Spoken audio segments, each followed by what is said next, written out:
Filipenses capítulo 4, nós vamos ler do versículo 10 até o versículo 23. O bom perfume da generosidade. O bom perfume da generosidade. Filipenses 4, dos versos 10 até o 23. Amém? Os irmãos encontraram? Amém? Vamos ver com fé a palavra do Senhor. Alegrei-me sobremaneira no Senhor, porque agora, mais uma vez, renovastes a meu favor o vosso cuidado, o qual também já tinhais antes, mas vos faltava a oportunidade. Digo isto não por causa da pobreza, porque aprendi a viver contente em toda e qualquer situação. Tanto sei estar humilhado, como também sei ser honrado. De tudo e em todas as circunstâncias já tenho experiência, tanto na fartura como de fome, assim de abundância como também de escassez. Tudo posso naquele que me fortalece. Todavia fizestes bem, associando-vos na minha tribulação. E sabeis também vós, ó Filipenses, que no início do Evangelho, quando parti da Macedônia, nenhuma igreja se associou comigo no tocante a dar e a receber, senão unicamente vocês.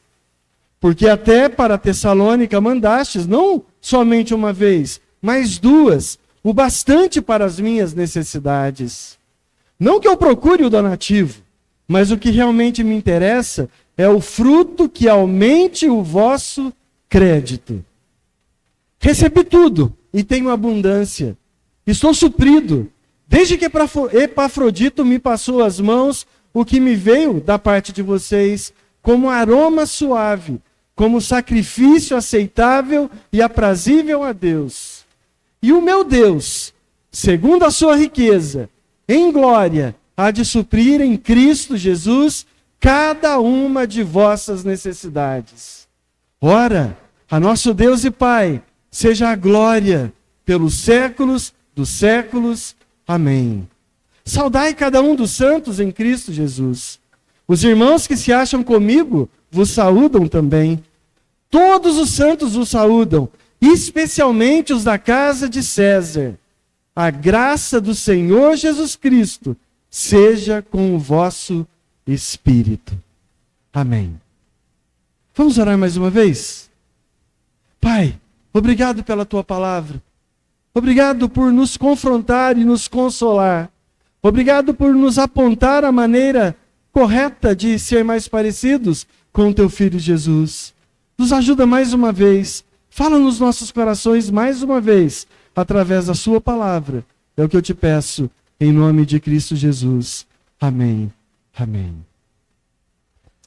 Quando alguém passa por nós, sempre deixa algo para trás que as pessoas vão notar.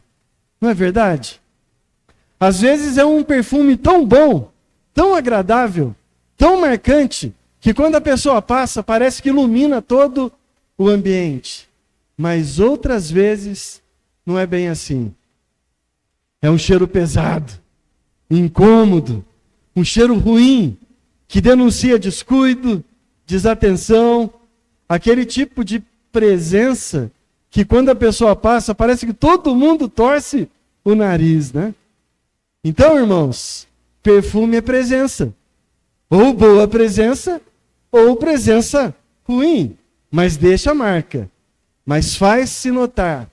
Tem gente que quando passa a gente nem está vendo. Só pelo cheiro a gente já sabe quem está chegando. Ah, é fulano de tal que está passando por aqui. Perfume é marca.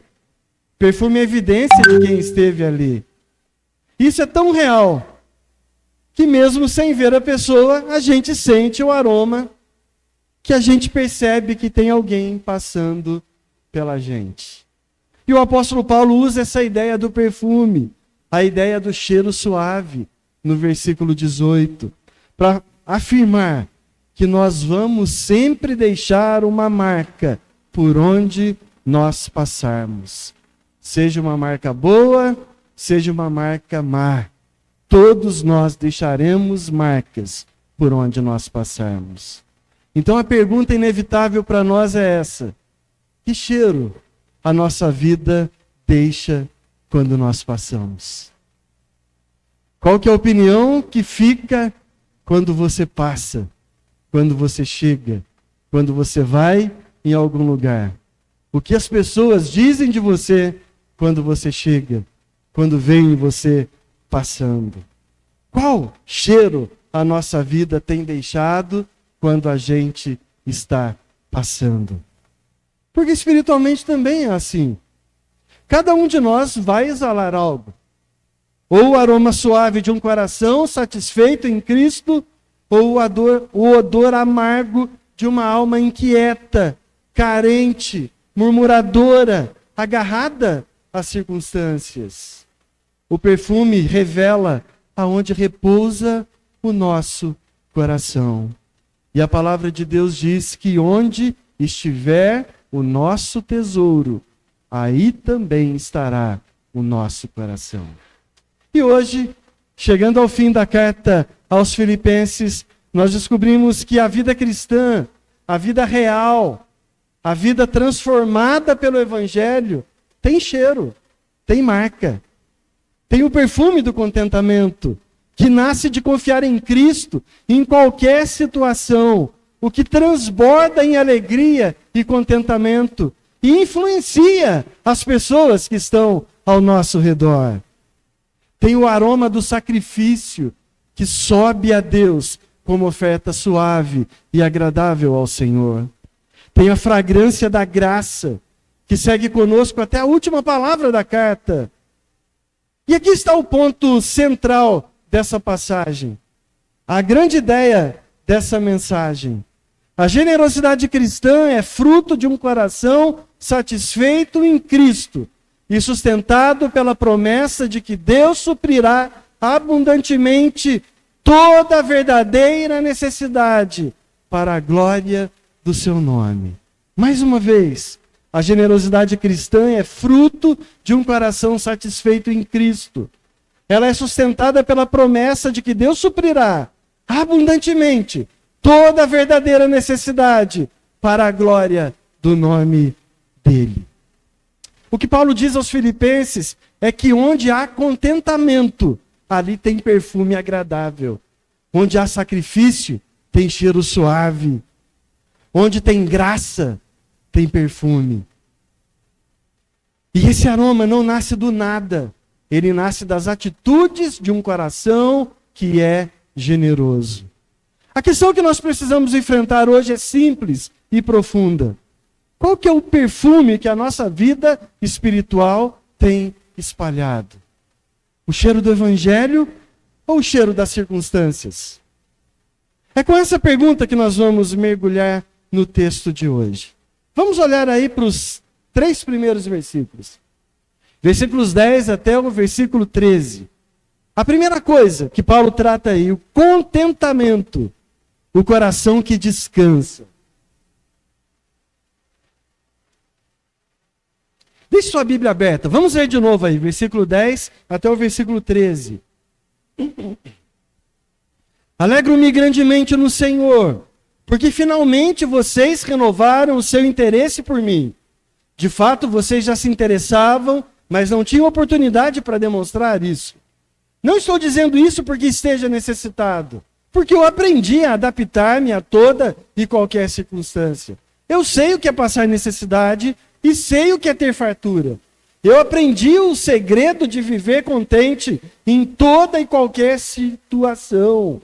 Seja bem alimentado, seja passando fome, tendo muito ou passando necessidade, eu tudo posso naquele que me fortalece. Até aqui a palavra do Senhor.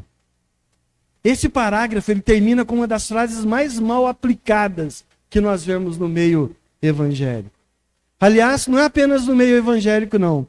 Até para-choque de caminhão, outdoor na rua, de propaganda, todo mundo quer usar a famosa frase: tudo posso naquele que me fortalece. Será que dá para usar essa frase isolada? Claro que não. Fora do contexto, ela vira um amuleto de empoderamento humano. Dentro do contexto, ela revela a dependência humilde de um homem que aprendeu a descansar o coração no Senhor, independente das circunstâncias da vida. Paulo está abrindo esse trecho para demonstrar o contentamento de quem sabe viver com muito e ao mesmo tempo sabe viver com pouco. De quem entrega o controle ao Senhor, de quem entende que a providência de Deus é maior que a montanha russa da nossa vida. Que uma hora está lá em cima, outra hora está lá embaixo, outra hora está caminhando reto, outra hora está subindo e descendo, várias vezes ao mesmo dia. Paulo está dizendo, eu posso tudo no Senhor, em qualquer situação que eu esteja vivendo aqui nessa vida. É exatamente essa confiança madura, humilde e profunda, cristocêntrica, que ele expõe nos versículos seguintes, e que nós precisamos refletir no sermão de hoje. Há momentos em que Deus nos coloca em circunstâncias que expõem realmente quem governa o nosso coração. Paulo sabia disso. Preso, sem garantias, recebeu o cuidado dos filipenses e ainda assim ele se regozijava no Senhor. A alegria de Paulo não era nas circunstâncias da vida, porque era para estar triste. Ele estava preso. Quem que é preso injustamente fica feliz? Mas a alegria dele é no Senhor. Ele mesmo diz isso no versículo 10. Alegrei-me sobremaneira no Senhor. Alegria que vê a providência por trás do gesto humano. Irmãos, a obra missionária precisa de parceria. E Paulo testemunha essa parceria sem fazer da oferta o centro. Ele a celebra como sinal do cuidado de Deus, que operou por meio daqueles irmãos. Ele é grato, porque a oferta revela a presença de Deus. Mas o contentamento vai além da oferta. Ele revela o coração de quem sabe que não é a oferta que sustenta. Quem sustenta é o Senhor. Paulo evita qualquer sombra de ironia ou constrangimento. Sua alegria não está no dinheiro, mas no amor renovado dos filipenses, em ver uma igreja generosa que mais uma vez estava contribuindo para a obra missionária. Ele demonstra que vive acima das circunstâncias, não por autossuficiência, por achar que era melhor do que os outros, mas por depender de Cristo, que é o sustentador de todas as coisas. O contentamento do apóstolo é fruto da confiança no Senhor. Olhe para a declaração dele. Aprendi a viver contente em toda e qualquer circunstância. Note a palavra aí, aprendi. Não é um estado automático.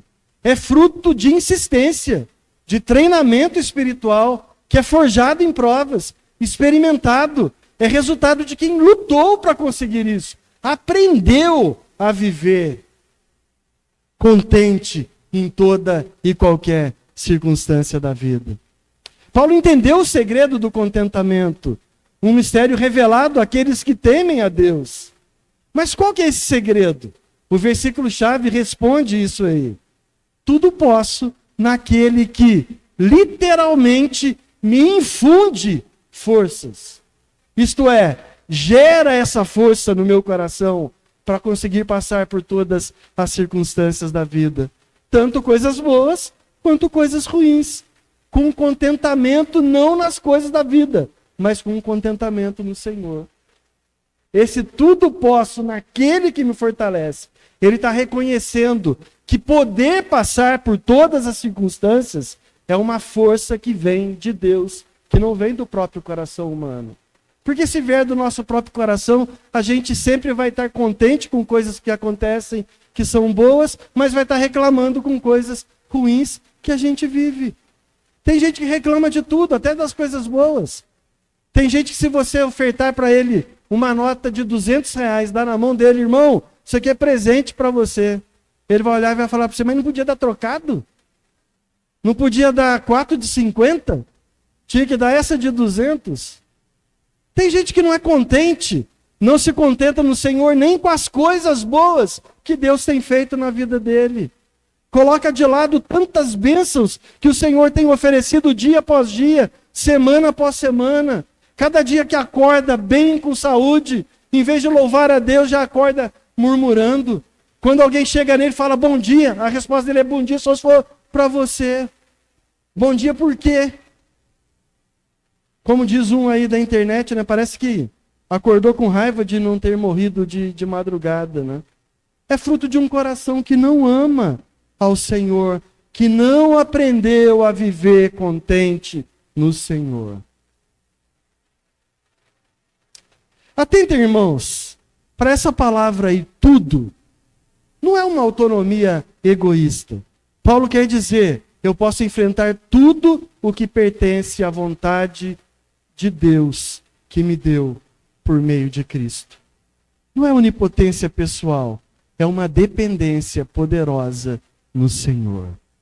O caminho prático desse contentamento é a cooperação da igreja, o sustento sistemático, o consolo nas tribulações. Tudo isso formou o ambiente no qual Paulo aprendeu a viver satisfeito. Ele observa que os filipenses deram, não das sobras que eles tinham, mas apesar das necessidades deles, eles foram generosos com ele. É um gesto que revela um coração conformado com a graça e com a provisão de Deus.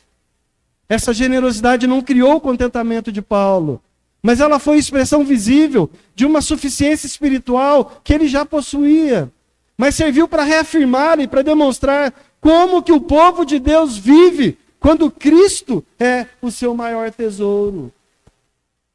Veja o que outros servos de Deus já disseram nessas circunstâncias da vida.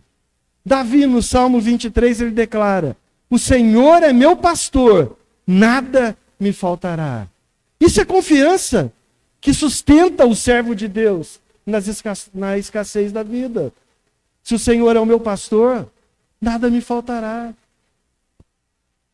O profeta Abacuque, no capítulo 3, versículos 17 e 18, ele diz o seguinte: ainda que a figueira não floresça, nem haja fruto na vide, o produto da oliveira minta, os campos não produzam mantimento, as ovelhas sejam arrebatadas do aprisco, e nos currais não tem mais gado. Todavia, eu me alegrarei no Senhor, exultarei no Deus da minha salvação. Isso é a alegria e o contentamento de quem não depende das circunstâncias da vida. Jesus também ensinou isso em Mateus capítulo 6, versículos 25 a 34. Jesus ensina que não devemos nos preocupar com nada, porque o nosso Pai conhece as nossas necessidades e é Ele que supre. Veja o que Jesus disse nesse texto. Mateus 6, 25 a 34. Se você quiser acompanhar, abra sua Bíblia aí. Mateus 6, 25 a 34. Por isso eu vos digo, não andeis ansiosos pela vossa vida, quanto ao que haveis de comer ou beber, nem pelo vosso corpo, quanto ao que haveis de vestir. Não é a vida mais importante do que o alimento? Não é o corpo mais importante do que as vestes? Observai as aves dos céus, elas não semeiam, não colhem, nem ajuntam em celeiros. Contudo, o vosso Pai Celeste a sustenta. Porventura, não valeis vós muito mais do que as aves?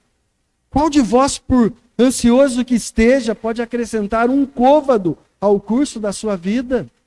E por que andais ansiosos quanto ao que vocês vão vestir? Considerai como crescem os lírios do campo. Eles não trabalham, não tecem. Eu, contudo, vos afirmo que nem Salomão, em toda a sua glória, se vestiu como qualquer deles. Ora, se Deus veste assim a erva do campo, que hoje existe, amanhã é lançada no forno, quanto mais a vocês, homens de pequena fé.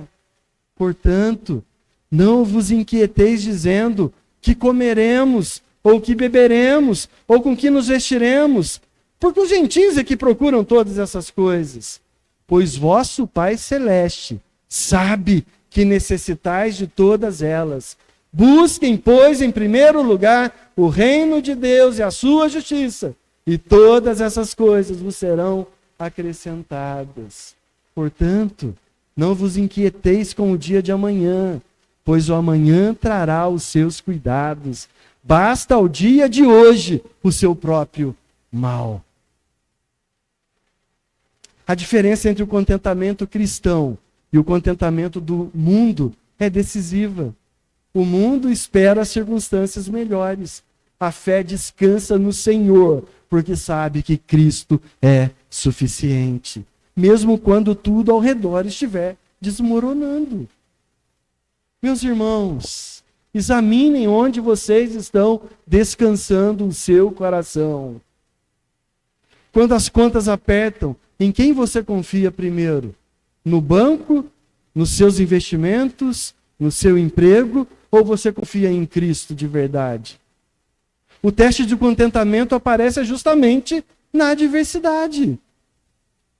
Aprenda pelo exercício de Paulo, que aprendeu com isso também. Não espere que amadurecimento chegue na sua vida caindo no céu como se fosse chuva. Busque uma disciplina de oração, de leitura bíblica, pratique a gratidão, comemore, celebre as pequenas coisas que Deus tem feito na sua vida. Aprenda a depender do Senhor em tudo o que você fizer. Valorize a parceria da igreja, invista no discipulado. A obra missionária não se faz sozinho, ela precisa de parceria. Ser igreja implica sustentar e ser sustentado em todas as maneiras possíveis. Financeiramente, espiritualmente, em oração. O contentamento pessoal se expressa num compromisso comunitário.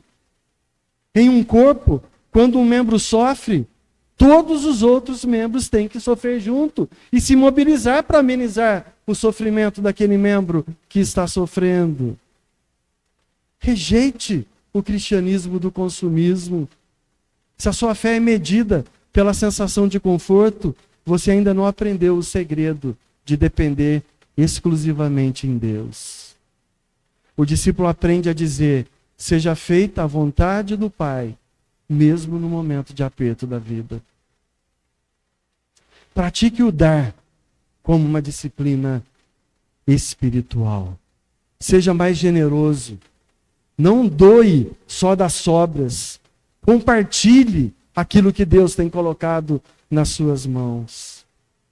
Dar é uma escola de desapego. Quando nós ofertamos, não das sobras, mas das nossas necessidades, o coração é treinado a confiar que o recurso que nós estamos compartilhando não é nosso, ele veio de Deus.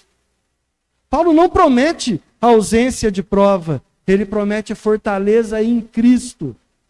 O convite é simples e exigente. Aprenda o segredo do contentamento. Que nós sejamos, que a nossa igreja seja conhecida e marcada por corações que descansam e que por isso deixam um perfume de graça por onde passa. Que a nossa igreja, a nossa vida, seja marcada pela generosidade. Vamos à continuação do texto aí. A parte 2. Sacrifício, a oferta que sobe ao céu.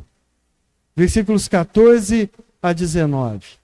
Você deve estar com a sua Bíblia aberta, né? Então acompanhe a leitura da palavra de Deus. Apesar disso, vocês fizeram bem em participar das minhas tribulações. Como vocês sabem, filipenses, nos seus primeiros dias no Evangelho, quando eu parti da Macedônia, nenhuma igreja partilhou comigo no que se refere ao dar e a receber, exceto vocês. Pois estando eu em Tessalônica, vocês me mandaram ajuda, não apenas uma vez, mas 2 vezes, quando eu tive necessidade. Não que eu esteja procurando ofertas, mas o que pode ser creditado na conta de vocês. Recebi tudo, e o que tenho é mais que suficiente. Estou amplamente suprido, agora que recebi de Epafrodito os donativos que vocês enviaram. São uma oferta de aroma suave, um sacrifício aceitável e agradável a Deus. E o meu Deus suprirá todas as necessidades de vocês de acordo com as suas gloriosas riquezas em Cristo Jesus.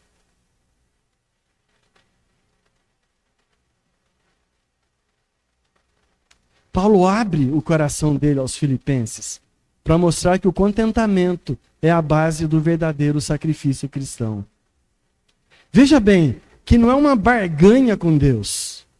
Paulo não está trocando com Deus. Eu vou fazer tal coisa, porque se eu fizer tal coisa, Deus vai fazer tal coisa no meu lugar. Isso não é válido.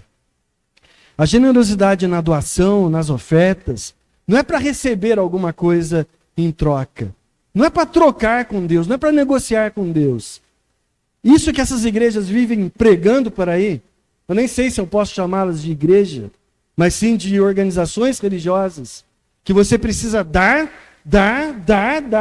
para você colocar Deus na parede, para Deus te dar coisa em troca. Se você não está recebendo nada, é porque você não está dando, isso é tudo mentira. A palavra de Deus não diz nada disso. A palavra de Deus não obriga. O nosso Deus é o dono do ouro, da prata, de todos os recursos dessa terra. Ele pode mobilizar o que ele quiser para prover o recurso, de onde ele quiser tirar. Mas o ofertar, o dar, ele é muito mais importante para eu mostrar para mim mesmo que o Senhor é muito mais importante do que as coisas perecíveis dessa terra. E o meu coração é tão generoso que não é apegado às coisas materiais e que compartilha com as outras pessoas que estão necessitadas. É resultado do contentamento no coração de alguém que sabe que tudo que ele tem é graça, é dado por Deus. Por isso não faz questão de compartilhar aquilo que ele tem. Mas o sacrifício verdadeiro vem do contentamento de um coração grato. Por isso que é generosidade. Nós precisamos lembrar que Paulo não estava preso ao ter, mas ele estava preso ao ser, preso em Cristo, por causa do seu amor ao Evangelho. E por causa disso ele aprendeu a viver contente em toda e qualquer situação da vida. Tanto nos momentos ruins, quanto nos momentos bons.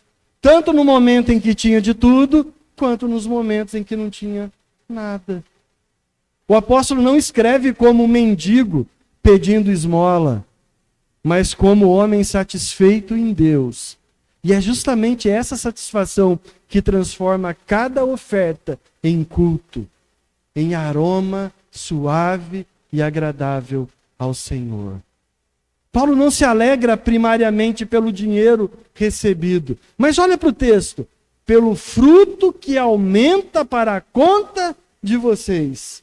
É como se Paulo estivesse dizendo, o maior beneficiado não sou eu, são vocês, porque Deus está vendo, e isso que vocês estão fazendo está aumentando frutos na conta de vocês diante de Deus.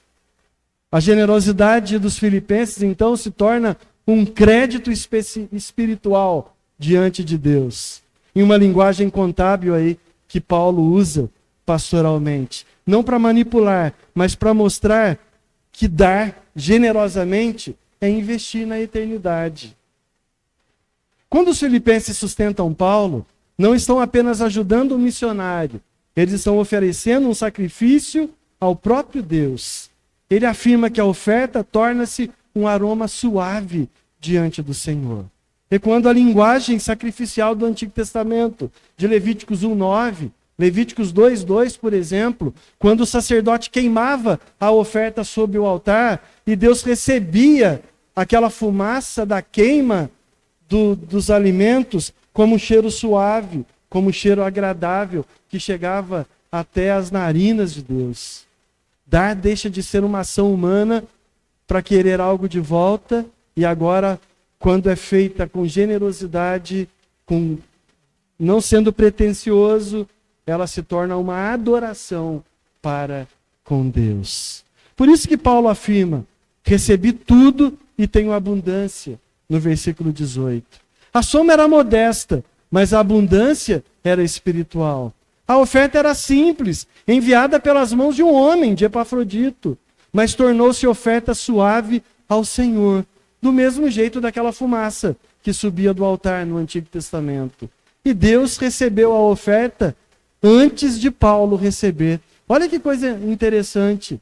quando a oferta é feita generosamente, antes que o receptor da doação receba, Deus já recebeu essa oferta como oferta agradável e suave diante de Deus. E aqui que está o ponto que nos confronta. Que tipo de oferta que nós temos apresentado a Deus? Porque generosidade que barganha não sobe como aroma, mas cai aos pés do ofertante. Uma generosidade que é feita por vanglória, para aparecer, para tentar barganhar com Deus, em vez dela subir, ela vai cair sobre o próprio indivíduo. Ele vai receber a glória aqui na terra, mas não vai receber a glória diante do Senhor. Deus não recebe esmola travestida de doação, nem dádiva calculada como investimento de retorno rápido. O Senhor se agrada da entrega que nasce do contentamento em Cristo, da mão que dá porque o coração já foi entregue primeiro e não está preso nas coisas dessa terra, não é materialista, por isso que ele é generoso. Antes de olhar para a promessa do versículo 19, que também é um texto muito distorcido pelas pessoas por aqui, o meu Deus suprirá todas as suas necessidades, nós precisamos perguntar, Deus está tendo prazer no aroma daquilo que nós estamos oferecendo? Essa é uma pergunta que nós precisamos fazer a nós mesmos. Será que Deus está tendo prazer em receber a nossa oferta? Ou os nossos donativos não estão chegando até Ele porque estão caindo de volta aos nossos pés? Então, meus irmãos, depois de sermos generosos, depois que as ofertas foram recebidas como aroma suave ao Senhor, só para quem faz isso primeiro que vai receber a bênção do apóstolo, que é derramada aí no versículo 19. O meu Deus suprirá cada uma das vossas necessidades em glória por Cristo Jesus. Olha para a primeira expressão que ele usa aí. Meu Deus. É como se Paulo dissesse, aquele que nunca me deixou faltar nada, também não vai deixar faltar nada para vocês. Veja bem, Deus não promete luxo, mas suprimento. Deus não promete tudo o que nós queremos, mas tudo aquilo que nós precisamos. É por isso que Tiago escreve, né? Vocês pedem e não recebem, porque vocês pedem mal. Pedem para gastar com os vossos próprios deleites. Por isso que estão pedindo e não estão recebendo. Mas aquele que é generoso, o meu Deus, suprirá cada uma das suas necessidades em glória por Cristo Jesus.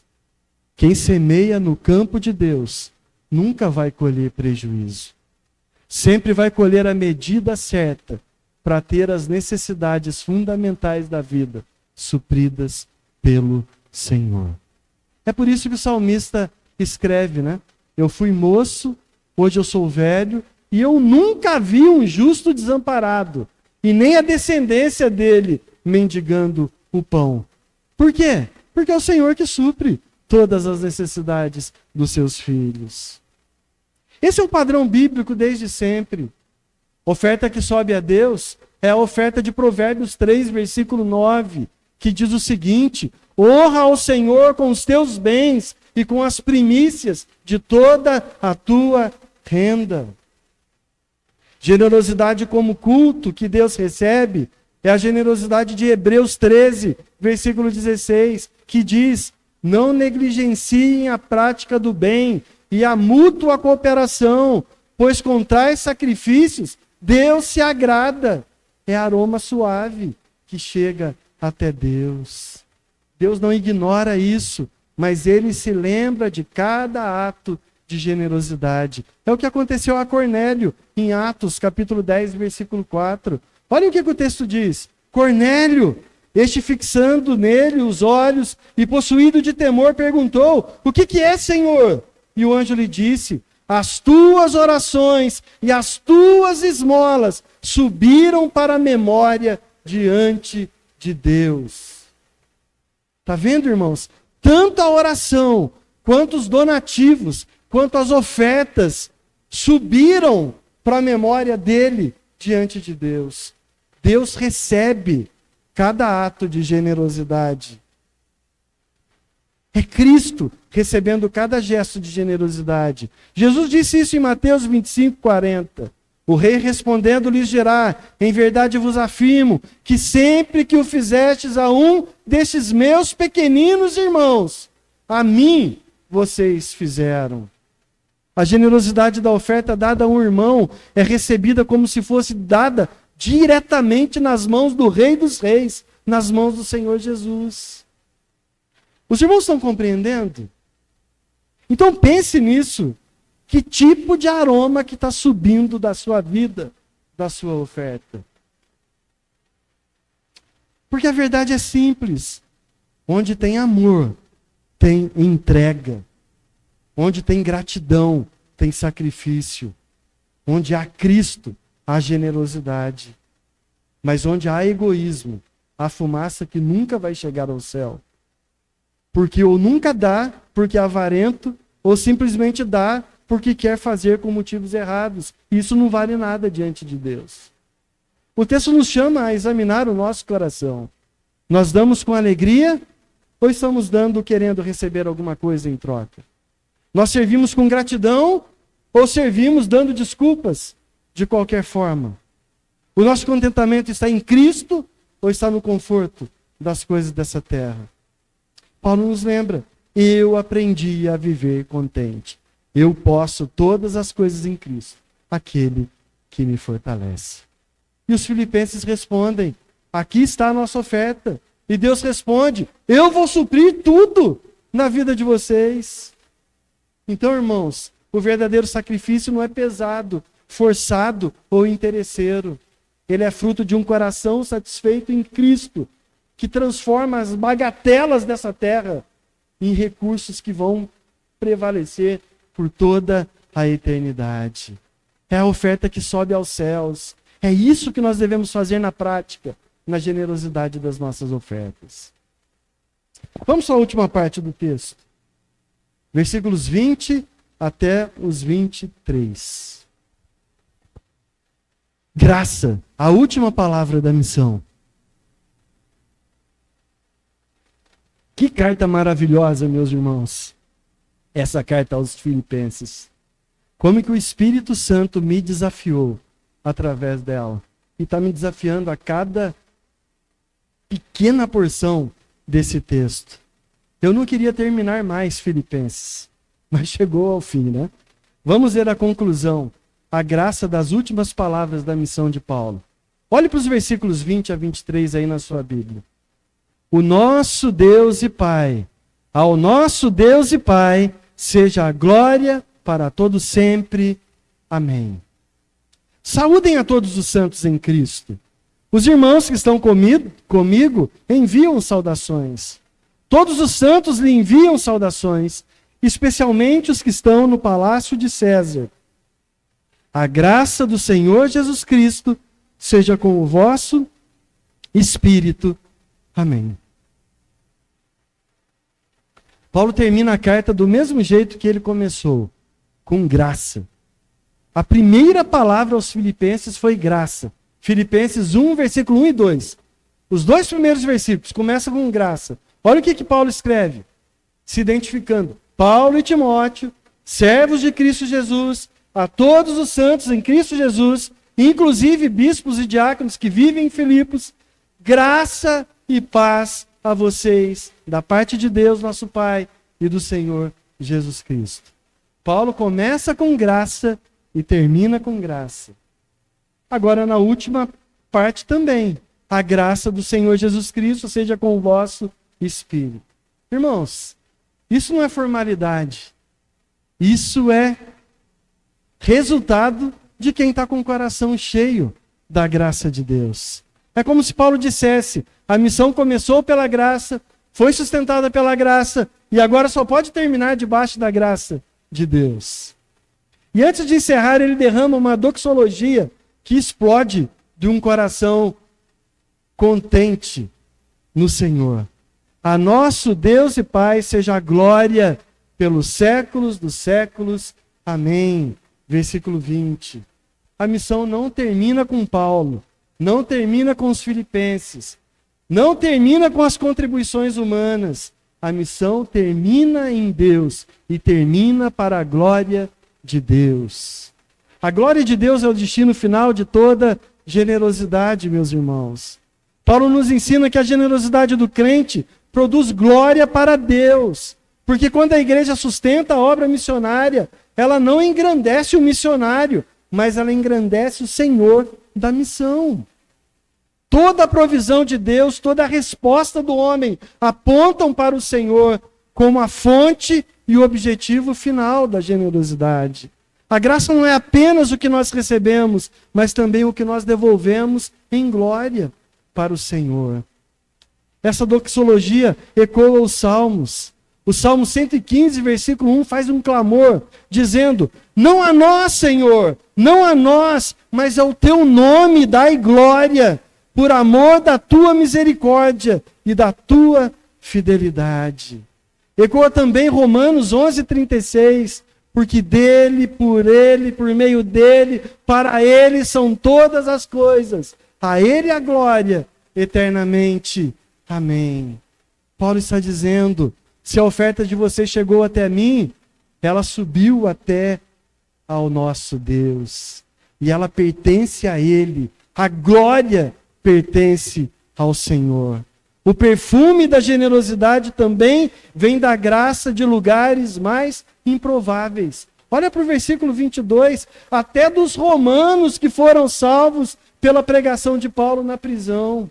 Paulo envia saudações e acrescenta algo surpreendente aqui. Principalmente os da casa de César. Esses da casa de César, do palácio de César. A graça alcançou pessoas no próprio centro do poder romano. Esse detalhe mostra a eficiência invencível do evangelho, capaz de penetrar até os lugares mais inacessíveis. Veja bem, como que um soldado romano poderia ser alcançado pela graça? Então, irmãos, uma aplicação bem clara aqui. Não espante de ver gente sendo salva de qualquer lugar que seja. A graça do evangelho quebra qualquer barreira. Pense, Paulo está preso, o império está contra ele, mas a graça de Deus alcançou os próprios algozes de Paulo, lá dentro da prisão. Isso não é irônico? Enquanto César pensa governar Roma, Cristo está governando o coração dos seus servos dentro da casa de César. Isso ecoa outro padrão bíblico. Lembra da vida de José? José servindo dentro da casa de Faraó? Lembra de Daniel servindo na corte babilônica? Lembra de Esther dentro do palácio persa? A graça de Deus estava abundando em lugares mais improváveis do mundo. Mas pode ecoar também em você, dentro de qualquer ambiente que você estiver, na escola, na faculdade, no trabalho, na roda de amigos, na mesa com os parentes incrédulos, agora no Natal, nas comemorações da passagem de ano. Seja luz, derrame a graça do Evangelho em qualquer lugar que você estiver. Sempre foi assim e sempre vai continuar sendo desse jeito. Sempre que o povo de Deus parece acuado, a graça está infiltrando. Sempre que o mundo acha que venceu, a graça está crescendo. Não se espante e nem duvide de tudo o que Deus está fazendo. Deus pode prover meios e recursos de qualquer lugar para abençoar a vida e suprir as suas necessidades em glória por Cristo Jesus. Olhe para o último versículo da carta, o 23. A graça é a marca final de um povo redimido. Paulo fecha com aquela frase característica: a graça do Senhor Jesus seja com o espírito de vocês. Amém. Não é um desejo superficial, é uma declaração de dependência. Paulo termina onde tudo começa, na graça que sustenta, capacita, consola o crente em todas as circunstâncias da vida. É a graça que permite ao crente viver acima dessas circunstâncias. É a graça que é o resumo de todas as bênçãos que nós recebemos na nossa vida. E o que Paulo deseja? Não prosperidade, não conforto, não estabilidade, mas graça no Espírito. Graça onde ninguém vê, mas graça onde tudo começa. A missão termina com graça, porque a santidade começa com graça. A generosidade é graça, porque reflete aquilo que nós recebemos de graça. A perseverança é mantida pela graça. A glória é devolvida pela graça. Irmãos, tudo na nossa vida é graça. Graça é favor imerecido. Graça é resultado daquilo que Deus dá, sem a gente ter feito nada para conseguir isso. É graça, é de graça. Então, meus irmãos, se a graça é a última palavra da missão, por que outras palavras governam o nosso coração? Glória própria, reconhecimento, recompensas. Paulo nos chama de volta. Ele grita, põe os pés no chão, miserável. A Deus deve ser toda a glória, não é para você.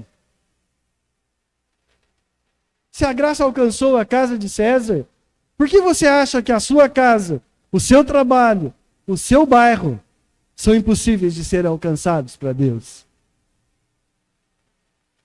A graça chegou no palácio de César, pode chegar na tua rua, no teu vizinho, debaixo do teu telhado, com alguém que vive com você que ainda não encontrou a graça de Deus. A graça não respeita grades, nem palácios, nem trevas desse mundo caído e perdido, porque a graça vem daquele que pode todas as coisas. Se a graça é a marca final do crente, qual que é a marca que você está deixando por onde você passa? Que cheiro você tem deixado por onde você está passando? É possível fazer muito para Deus, sem fazer nada com Deus. É possível servir sem graça, mas não é possível honrar a Deus sem depender da graça de Deus. Então, meus irmãos, o perfume da generosidade é o cheiro da graça espalhada, porque Deus nos chama a viver contentes em Cristo, a oferecer as nossas vidas como sacrifício agradável e terminar tudo com a marca da graça. Essa é a grande ideia desse texto. Contentamento, sacrifício e graça, fluindo de um coração centrado em Cristo e na sua graça. O mundo deixa cheiro de ego, competição, barganha, mas o cristão deixa o perfume da graça recebida, que transformada em adoração àquele que é tudo, aquele que merece todas as coisas. A oferta que sobe aos céus, o contentamento que repousa na soberania de Deus e a graça que acompanha cada passo da missão formam o aroma espiritual de quem pertence a Cristo, de quem foi redimido por Ele, de quem foi comprado por Jesus, de quem teve os pecados perdoados, de quem foi tornado justo diante de Deus. Então, meus irmãos, ao sairmos daqui, que o aroma da nossa vida revele o Deus da graça, para onde quer que o Senhor nos colocar para caminhar. Em casa, no trabalho, na família. Que a cidade inteira possa dizer: Cristo esteve aqui, porque alguém que carrega a graça acabou de passar por mim. Que o Senhor nos abençoe. Que o Senhor nos molde pela palavra dele. Que o Senhor use cada um de vocês para a glória e louvor do nome dele. Amém. Vamos orar mais uma vez? Obrigado, Senhor, pela tua graça. Obrigado pela graça da tua palavra que nós recebemos.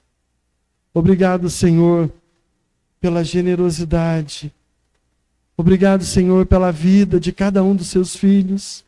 Obrigado pelo que o Senhor tem feito nessa cidade, através dessa igreja, através da vida dos seus filhos. Que a vida de cada membro dessa igreja seja uma marca de graça por essas ruas e avenidas e comércios e indústrias de Itapeva. Que o Senhor seja honrado e louvado por causa da vida de cada um dos seus filhos. Que o teu nome seja glorificado pela vida da tua igreja. Nos ensina, nos capacita, nos molda pela tua palavra. Nos ajuda, Senhor, a refletirmos nela e a colocarmos em prática isso. Porque nós dependemos do Senhor. Nada de nós, Senhor. Nada de nós. Mas tudo é graça e louvor ao teu nome. É no nome daquele que era, que é e que há de ser. É no nome do teu Filho Jesus. Aquele que é tudo. Aquele que governa todas as coisas. Aquele que reina soberano na terra e soberano na nossa vida e no nosso coração. A Jesus Cristo, seu Filho. Toda a honra, toda a glória e todo o louvor. Amém. Amém. Irmãos,